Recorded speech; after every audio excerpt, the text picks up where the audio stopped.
Hello mayam,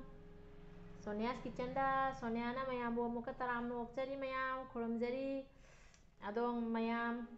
ngasi amuka anoba mukbang ama pura lakjare adudi ngasi di niramis oina tawre ado ngasi ki mathian sidi asiga leijare mayam asiga papar leire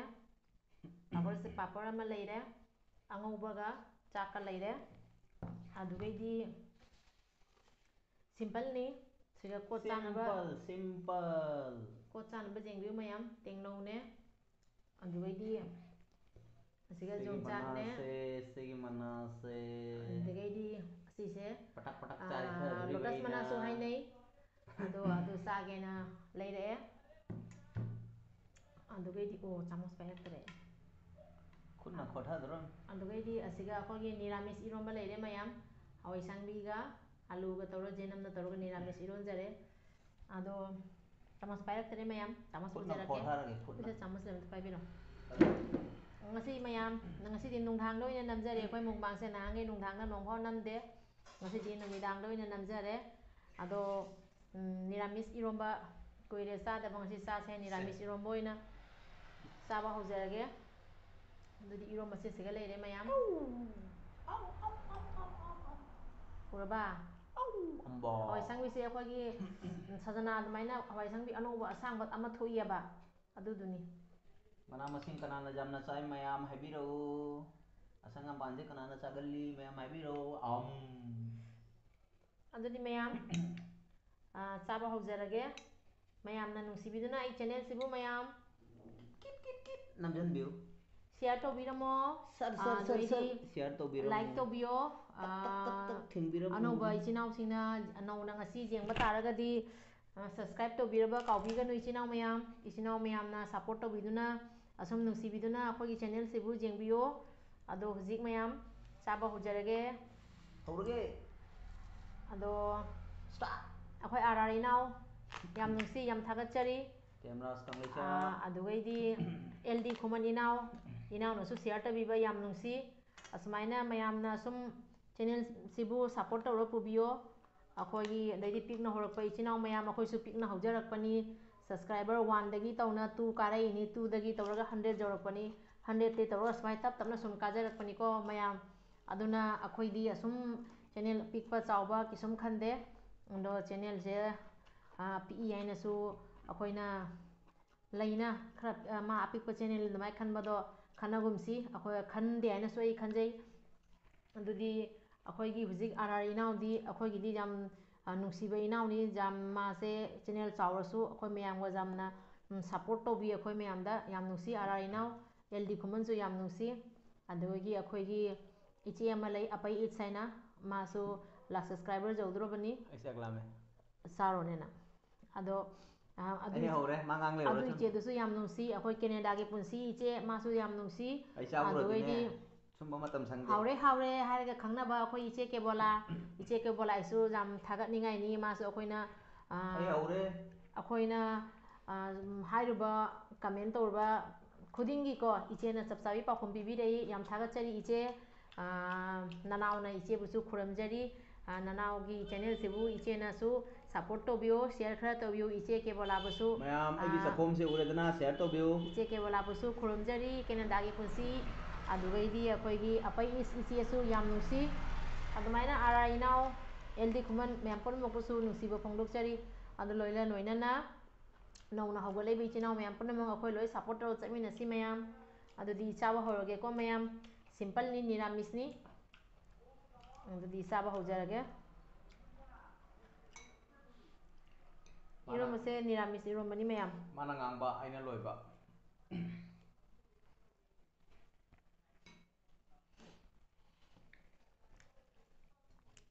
Manipur di jongchak maru jam chawre akhoi Assam di jongchak maru hujik chawdiri atoi di khangde mayam ai chaw matamda sorga thingjelli gabagap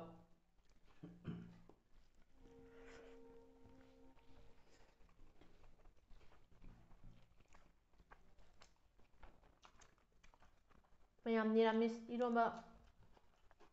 jenam sok tawraga chare umurok tawraga Sidi jauliku. Yengo si jauliku. Kena saningi.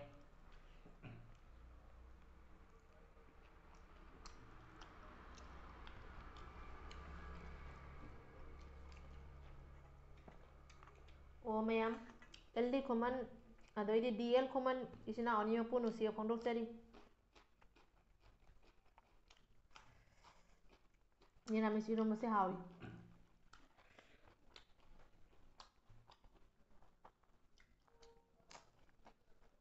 ꯃꯥꯒꯤ ꯑꯣꯛꯇ ꯂꯧꯅꯕ ꯆꯥꯛ ꯈꯛꯇ ꯄꯨꯊꯣꯛꯑ ꯊꯝꯃꯤ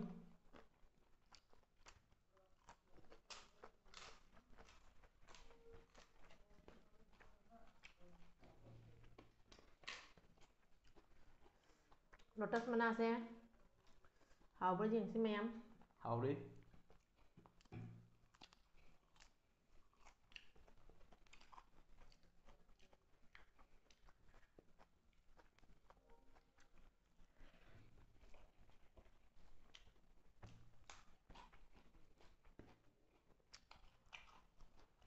ꯍꯥꯎꯔꯦ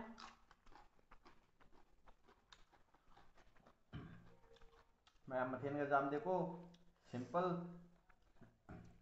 Simple mukbang.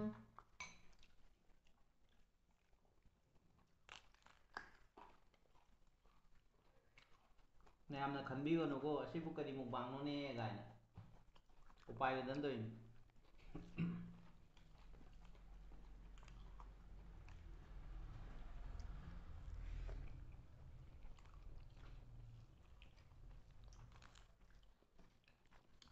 Mana haiba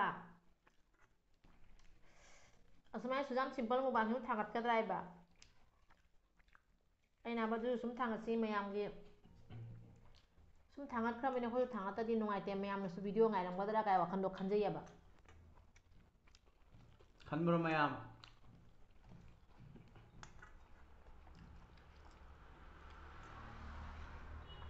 Yongchak sana pasal ho gana dari ma pai gini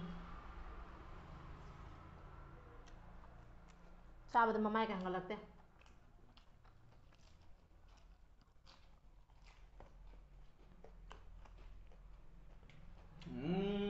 Hauri.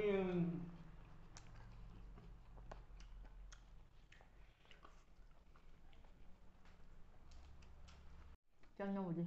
Go. Ko bibiro. Masado. sige du chang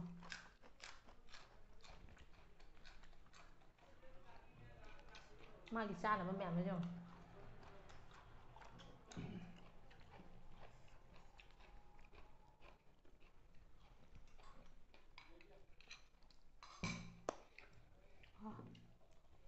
Kasar ningol. Video share to khibani. Laira channel ni khajik mateng pangbiu.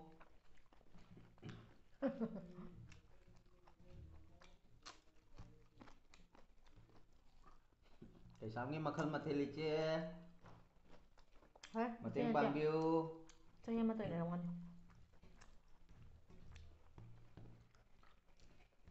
Ai dia ngang ko ija ke mayam. Pupu pakhang ni ma pupu pakhang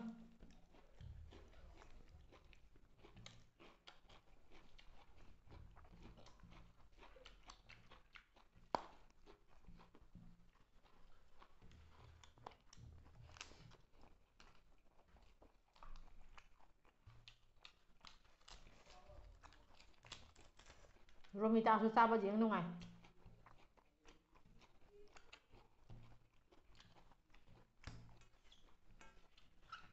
Inau Romita su jang na viral loi ni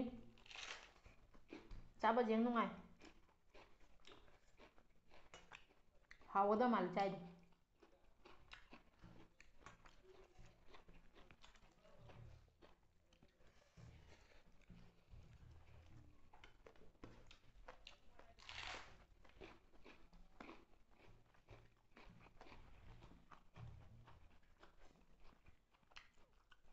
Kaisamgi makhal mathelgi akhoi ngasigi video sorry Kaisamgi makhal mathelgi video da Ichanupiduna tarakpa comment do nungsidro no bad comment ado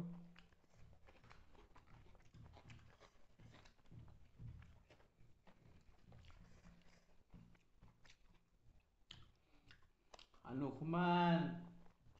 Laila channel mating pagbiyo.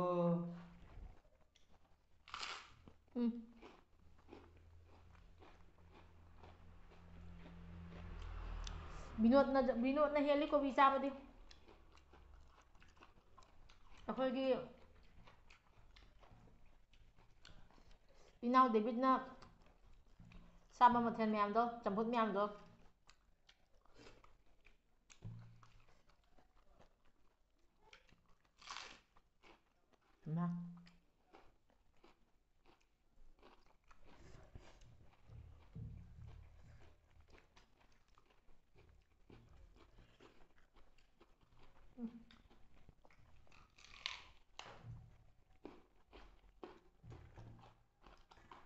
ꯃꯌꯥꯝ ꯚꯤꯗꯤꯑꯣꯁꯦ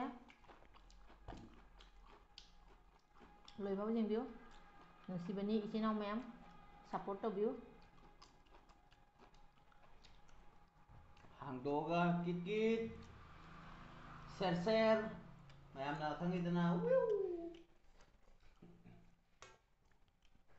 ꯇꯈꯦꯜꯒꯤ ꯃꯤꯡꯁꯦꯜ taste of Silchar ꯁꯨꯕꯥ ꯀꯤꯆꯟꯁꯨ support ꯇꯧꯔꯤ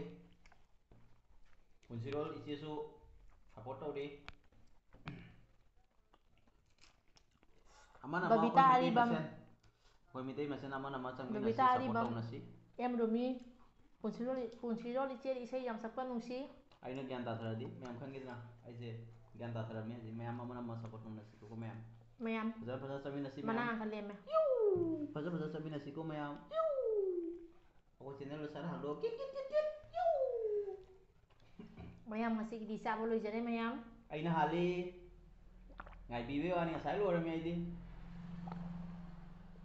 ꯑꯩꯅ ꯍꯥꯜꯂꯦ ꯃꯌꯥꯝ ꯈꯨꯠ ꯍꯥꯝꯃꯦ ꯑꯩꯗꯤꯁꯨ ꯎꯔꯕ ꯑꯗꯣ ꯈꯨꯠ ꯑꯩꯅ ꯍꯧꯖꯤꯛ ꯑꯩꯅ ꯍꯥꯟꯕ ꯀꯧꯕ꯭ꯔꯥ ꯃꯌꯥꯝ ꯃꯥꯅ ꯍꯥꯟꯕ ꯀꯧꯕ꯭ꯔꯥ ꯑꯩꯅ ꯍꯥꯟꯅ ꯈꯨꯠ ꯍꯥꯝꯃꯦ ꯑꯩ ꯂꯦꯛꯄꯗꯨꯅ ꯍꯥꯝꯈ꯭ꯔꯃꯤ ꯑꯩꯗꯤ ꯂꯣꯏꯔꯦ ꯍꯥꯝꯃꯔꯣꯏ ꯍꯧꯖꯤꯛ